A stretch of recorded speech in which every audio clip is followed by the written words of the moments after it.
আপনারা সেদিন পল্টন ময়দানে সেই লক্ষ লক্ষ লক্ষ মানুষদেরকে টিয়ার গ্যাসের সামনে পেলে মঞ্চ থেকে পালিয়েছে দেশের মানুষগুলো যায়। কিন্তু নাহিদ ইসলামেরা আসিফ মাহমুদরা এই দেশ থেকে পালায় নাই। পথে ঘাটে যেই লেভেলের চাঁদাবাজি শুরু করেছে, দখলদারিত্ব শুরু করেছে, এই কারণ বাজারের প্রতিটি সবজি দোকান থেকে তারা চাঁদাবাজি করছে। শুধুমাত্র নির্বাচনের জন্য, ভোটের জন্য এদেশের মানুষ, এদেশের 2000 ছাত্র জনতা জীবন দেয় নাই। আমরা দেখছি আপনাদের ভাষার সাথে আওয়ামী লীগের ভাষা মিলে যাচ্ছে। আপনাদের লক্ষ্য উদ্দেশ্যের সাথে দিল্লির দারুণের লক্ষ্য উদ্দেশ্য মিলে যাচ্ছে। কেউ না বুঝলেও আমরা আপনার প্রয়োজন বুঝি, আর তাই তো অত্যাধুনিক ফিচার সম্বলিত বিভিন্ন সাইজ আর কালারের 250-টিরও বেশি ডিজাইন অপশন নিয়ে ওয়ালটন স্মার্ট ফ্রিজ বোঝে আপনার প্রয়োজন।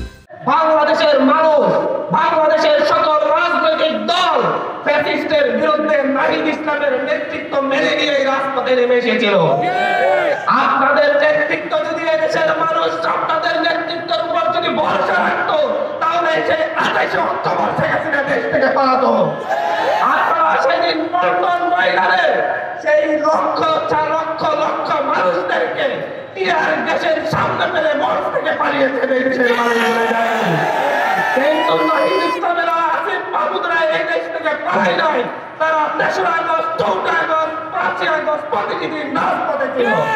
তারা ডিবির অফিস থেকে এসে 1 ঘন্টার জন্য রেস্ট নেয় নাই। তারা তারপর দিন থেকে রাজপথে নেমেছিল। আজকে আপনারা নাহিদ ইসলাম, আসিফ মাহমুদের চাইতে নিজেদেরকে দেশপ্রেমিক মনে করছেন। 5ই আগস্টের পরে আপনাদের নেতা কর্মীরা পথে ঘাটে যেই লেভেলের চাঁদাবাজি শুরু করেছে, দখলদারিত্ব শুরু করেছে, এই কারণ বাজারের প্রতিটি সবজি দোকান থেকে তারা চাঁদাবাজি করছে, প্রতিটি রিক্সাওয়ালার থেকে তারা চাঁদাবাজি করছে। যেই চাঁদাবাজি আওয়ামী লীগ করত, যেই চাঁদাবাজি ছাত্রলীগ করত, যেই চাঁদাবাজি যুবলীগ করত, এখন আপনারা সেই চাঁদাবাজির হাত হস্তান্তর করে নিজেদের হাতে নিয়েছেন। কিন্তু মনে রাখবেন, শুধুমাত্র নির্বাচনের জন্য, ভোটের জন্য এদেশের মানুষ, এদেশের 2000 ছাত্র জনতা জীবন দেয় নাই। এদেশের সকল রাজনৈতিক দলের নেতাকর্মী শুধুমাত্র নির্বাচনের জন্য জীবন দেয় নাই, শেখ হাসিনার বিরুদ্ধে প্রতিরোধ গড়ে তোলা নাই। তারা প্রতিটি চাঁদাবাজের বিরুদ্ধে জীবন দিয়েছে, তারা প্রতিটি দখলদারদের বিরুদ্ধে প্রতিরোধ গড়ে তুলেছে।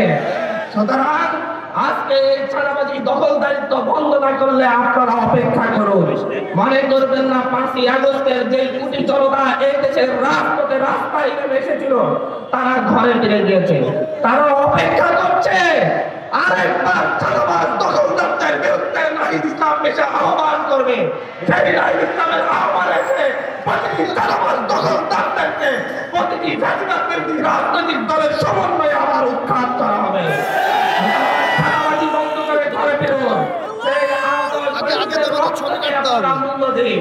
আপনারা বাংলাদেশের প্রতিটি ইসলামপন্থী রাজনৈতিক দলকে মূল্য দিন। আপনারা ধর্মভিত্তিক রাজনৈতিক নেতাকর্মীদেরকে সম্মান করুন। তাদেরকে আওয়ামীদের ভাষায় মৌলবাদী বলে ট্যাগ দিয়ে তাদেরকে পিছিয়ে হটার চেষ্টা করবেন না।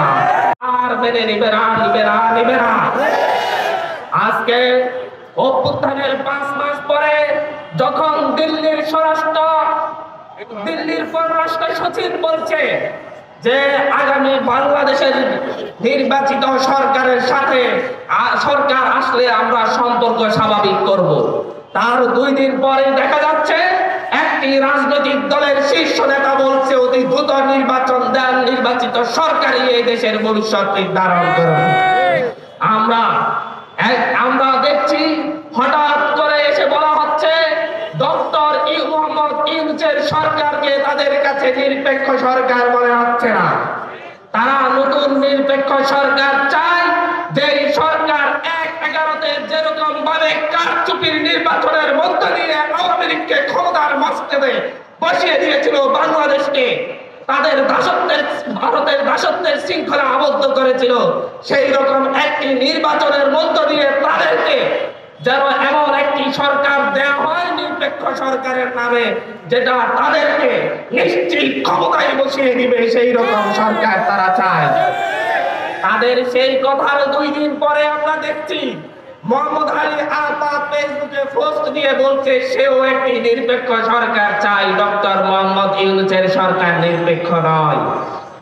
আমরা দেখছি আপনাদের ভাষার সাথে আওয়ামী লীগের ভাষা মিলে যাচ্ছে। আপনাদের লক্ষ্য উদ্দেশ্যের সাথে দিল্লির দালালদের লক্ষ্য উদ্দেশ্য মিলে যাচ্ছে।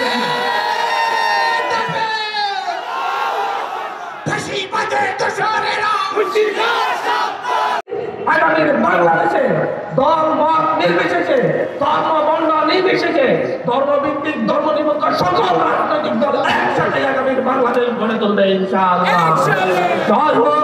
জয় হোক এই একতা, জয় হোক জুলাই অভ্যুত্থানের। জুলাই অভ্যুত্থান দীর্ঘজীবী হবে, জানাবার দখলদার হবে।